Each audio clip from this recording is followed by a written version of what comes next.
maybe I'll ask you to put on your prognosticator hats a little bit and touch very briefly on long-term lessons, and then what you expect in terms of long-term implications from this crisis.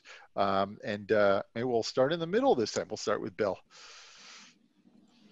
Yeah, I would say, it's going to come down to two particular areas that are going to be very important to us. One is the customer, the whole customer experience, the customer engagement, and how we'll never go back to customer engagement that is the sales force embracing and loving our customers globally and very close. There'll always be a digital aspect of this, and we're going to have to find ways that work for our customers optimally and globally to really stay engaged. As somebody had made that comment early on, it really is going to be a global play in how we maintain the intimacy, in a meaningful intimacy, in a way our customers want to embrace and adopt the technology. So I think of that as kind of one bookend for us, is how we continue to get better and more nimble with that. The other side of this is how do we continue to innovate very effectively? How do we continue to collaborate? How does our innovation engineering, meaning our engineering core, continue to produce more compelling new ideas that support our customers and add value as a part of this diaspora? Because I don't ever see engineering coming back into a set of bullpens, closely located bullpens and cubes again, right?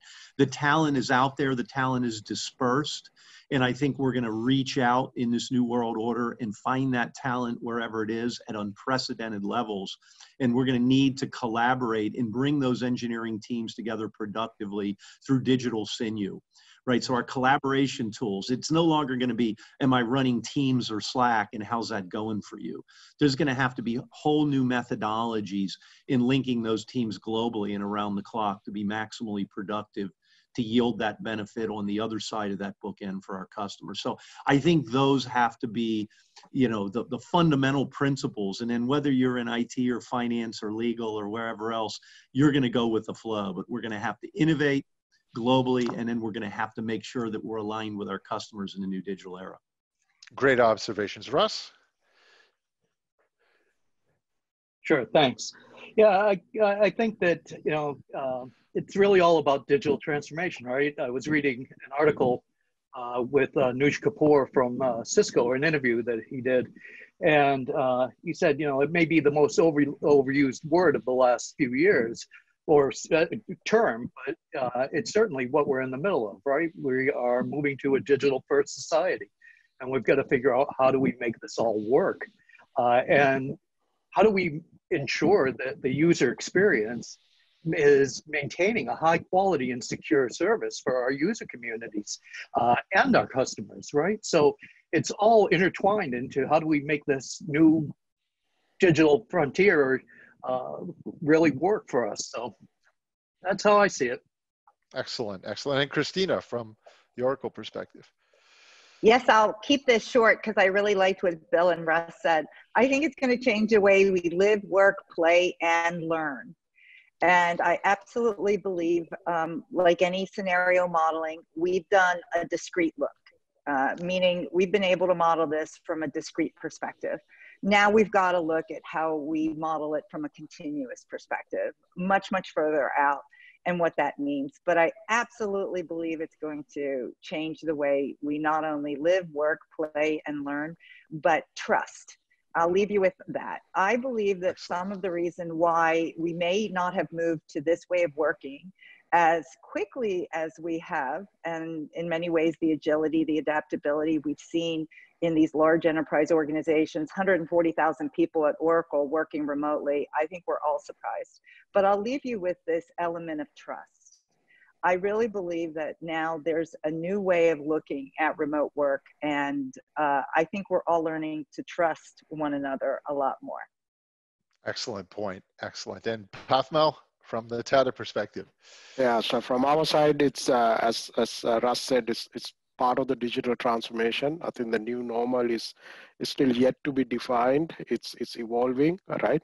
And we have surprised ourselves. I think we all have surprised our organizations with what we have accomplished in the last 3 to 4 months, right? And that's indicative of our roadmaps, our digital transformation journey. I think the technology will evolve, so do we. Our new normal will evolve, and it's the human adaptability that will sustain us as we move forward to drive that innovation to accelerate our digital transformation. Yeah, humans have proven surprisingly adaptable throughout this crisis, and I'm sure that will continue. Yep. Kevin, perspective from Dale? Sure. I think just the way that we work together is fundamentally changed forever by this. And one of the things that just strikes me sometimes is the organizations that are the best at adapting to this and or already have that muscle are a step ahead. And how all of us just get out there and figure out how to solve the problems that inevitably are going to come up and are out there now. And I think that will be what defines the next set of competitors who do the best out there. I really believe that. Yeah, with resourcefulness and innovation playing a significant role going forward. Yeah, absolutely. Varesh from F5.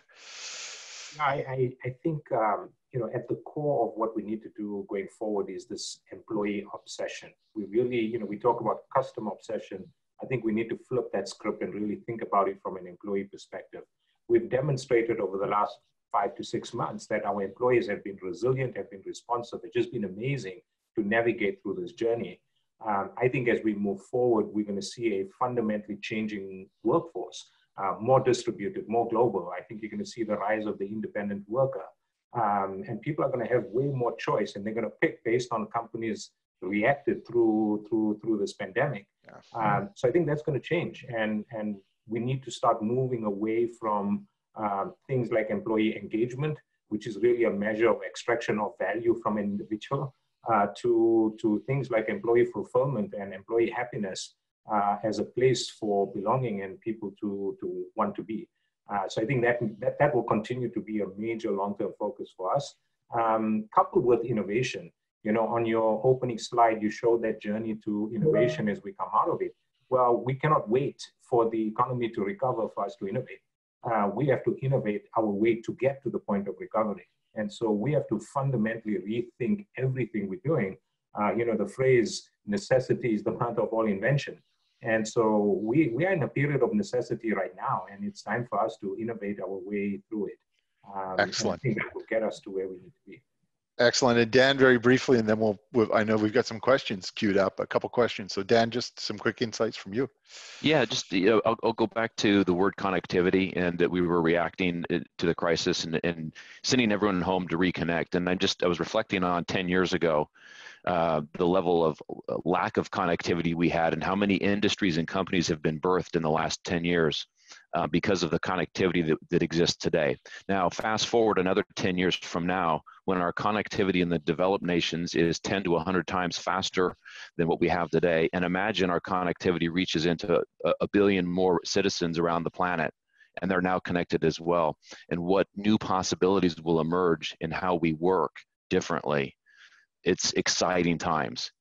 Even in the midst of this scary pandemic that we're in, I think the possibilities, I think I heard a comment about a human ingenuity in navigating through this. I'm excited to see what we come up with in the next 10 years with just that's been forced upon us.